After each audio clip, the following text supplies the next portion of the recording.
আমার হাতে যে ডিভাইসটা দেখতে পাচ্ছেন এটা হচ্ছে সিকিউরিটি লক। তো প্রত্যেকটা বাইকেরই দরকার কিন্তু একটা সিকিউরিটি। তো অনেক সময় দেখা যায় যে আপনার বাইকে হাত দিচ্ছে বা কেউ নাড়া দিচ্ছে বা নিয়ে যাচ্ছে এরকমভাবে এটা লাগাইলে এই ধরনের একটা সেফটি ভালো পাবেন যে বাইকে হাত দেওয়ার সাথে, সাথে একটা সিগন্যাল দিবে এবং কি ৪ তলায় উঠছেন বা ২ তলায় উঠেছেন যে বারবার দেখা লাগতেছে আমার বাইক আছে কিনা। এটা লাগাইলে আমি যা মনে করি অ্যা আপনার আর কিচ্ছু লাগবে না বা আপনার চুরি হওয়ার সম্ভাবনাও খুব কম থাকবে। অবশেষে বাইকের রিমোটটা লাগানো শেষ। তো এটার আজকে কার্যক্রম আমরা দেখব। যেমন আমার হাতে ২টা রিমোট দেখতে পাচ্ছেন। এটা একটা হচ্ছে আপনার চাবির মতো একটা, আর একটা হচ্ছে এমনি সাধারণভাবে। তো এটাতে ৪টা অপশন আছে আপনার। যেমন হচ্ছে একটা লক করা, একটা তালা খোলা, একটা হচ্ছে সাধারণ সিগন্যাল এবং কি একটা সেলফি স্টার্ট হওয়ার জন্য। তো এটা আমি আপনাদেরকে লেন্স দেখাবো আপনার আসলে কীরকম কতদূর থেকে এটার মানে মাত্রা এবং কি কতদূর থেকে এটার কার্যক্রম করবে। তো আপনারা অবশ্যই দেখতে থাকেন। আমি কিছু দূর আসার পরে দেখেন এখান থেকে সেলফি স্টার্ট কিন্তু হচ্ছে।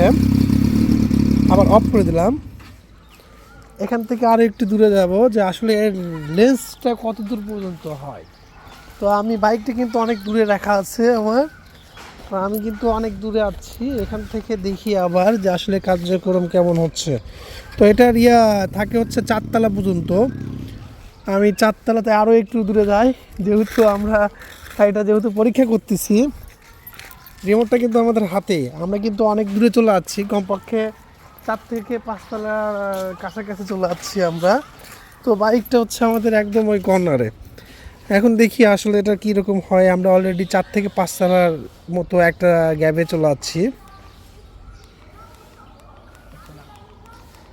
তো আসলে এটা ৪ তলার মতোই গ্যাপ হবে, কিন্তু এটা বেশি। তো এটা এখন কিন্তু হচ্ছে না। তো আমরা একটু মানে আগানোর চেষ্টা করতেছি, সামনের দিকে যাচ্ছি। এখন দেখা যাক কী অবস্থা হয়।